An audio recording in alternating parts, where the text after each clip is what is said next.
Hi everybody, thanks for watching. So this is kind of a follow-up video. We did one where we talked about how do you really engage learners, and one of the concept and trick that I gave you was have them write down their answers, or even have them exchange their answers and read somebody else's answer.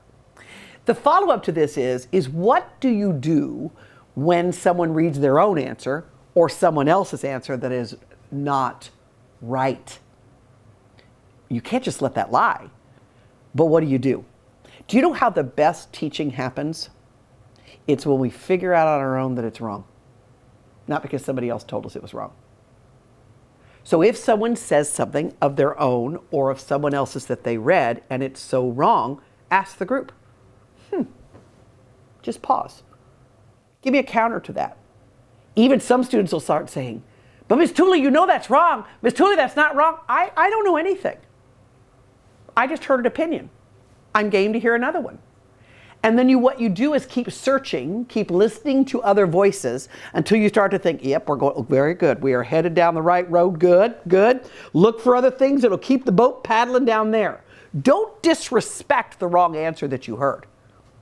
Go back until they can analyze and say, oh, you're right. If this and this and this are true, then this and this cannot be. They will remember that. They will never forget that. But if you let a student read something and immediately correct them, they will not read it for you again. Because remember, we don't like to feel vulnerable.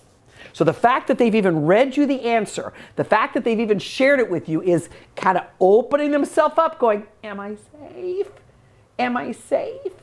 And when you critique the crap out of them, boom, they will shut that door and become even more disengaged. So kids that are really disengaged in your room are disengaged because that door has been slammed shut for many years. So what you get to teach them in your room is you're safe. You're safe. You can say something that's wrong and I'm okay. Even if you're pausing. I even paused when it was the right answer, because you can't always pause when it's the wrong one, because then kids figure out, oh, Ms. Tooley's pausing, the answer must be wrong. I would get a beautiful response and go, well, what do y'all think about that? And they'd almost be arguing like, well, I know that's right. And they would start continuing to cite more evidence, and I would say, And they would say, Ms. Tooley, that's right, say it so. Isn't it right? And I would say, I didn't say it was wrong. I would get them arguing with me about how right they were. I knew they were right to start with. And then they would tease me and say, why didn't you just tell us we were right? And I said, because I don't need to tell you that you're right. You need to know that you're right. Not because I told you. I'm not going to be here for all of your life to tell you that you're right, to tell you that you've got a good job. I want you to know what you're talking about and speak from a place of authority and cite evidence. That's what I want you to teach kids to do in your room. And it'll start pulling those shy kids out. All of a sudden you realize, I do have a voice, and sometimes I'm wrong. I know it's shocking to some of you watching this video, but occasionally I am wrong.